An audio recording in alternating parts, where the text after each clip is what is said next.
We need to be careful because this is often a leading indicator of what comes after.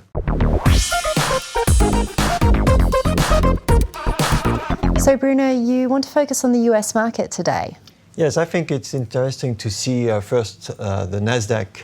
Nasdaq being often a leading indicator, and what we have is a situation where there has been a correction all the way to 42.82, and we've got this rising support trend line where the market is about to make a breakdown with the last day down yesterday. So here we need to be careful because this is often a leading indicator of what comes after. Are the defensive sectors in the US a safe haven area? Well, on Nasdaq, usually it's technology, and when there is a correction, usually safe or defensive sectors could be safer. Unfortunately, yesterday it's not the case. It's like we, for example, take staples. We have a big sell-off. The sell-off is due to as if everything was already sold and the last remaining sectors were staple, for example, or utility, that as we see. So here that might be with the momentum pushing down an indication that correction is coming. And why is that a bad sign for the market? Well, if all the other markets have already corrected and also the remaining safe sectors are now correcting, that seems that the market is on a really hedgy place. And when we look at the S&P 500, what we see is that we are sitting on a horizontal line near 2040, and we are testing that line very often. So often that 2 days ago it was already there, it rebounded and it's retested yesterday with a momentum on the daily oscillators, which is coming down. Is the weekly chart also bearish? Of course, now it has turned down for quite a while. We've seen 4 weeks on the way down with black candles, and we see on the lower side that the momentum is down and well established, and the MACD is also toppy. So basically what we've got, if we break 2040, that momentum, negative momentum, will fuel down the way to 1970. Do we already have confirmation on the volatility index? Well, yes and no. Yes, if we consider that we draw a very narrow trend line on the tops, and we see that it is trying to break above 1850 for the 3 months volatility index. We'll see that basically we would need to go above 19 to have a big confirmation. But the momentum is already turning up, so it could happen anytime.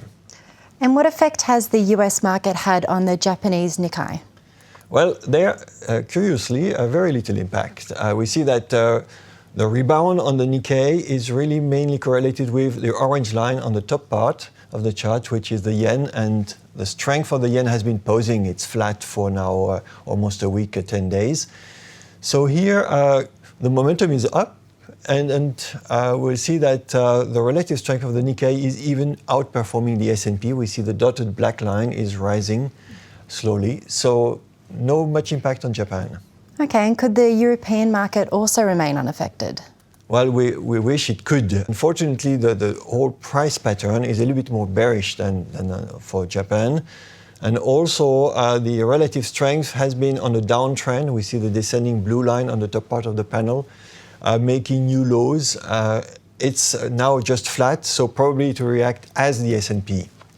That means that if we break the 2890 level, support level, very near the cloud, the green band that we see here, then we have a chance to revisit the February lows. Okay, and what is the case for emerging markets? Well, emerging market is kind of strange. It used to be the big item in February, especially during the February correction. And now the relative strength is not declining anymore. It's kind of bottoming. We'll see that either against the S&P 500 in black or against other emerging market in orange. Both are bottoming. That means China is not anymore the leader on the downside.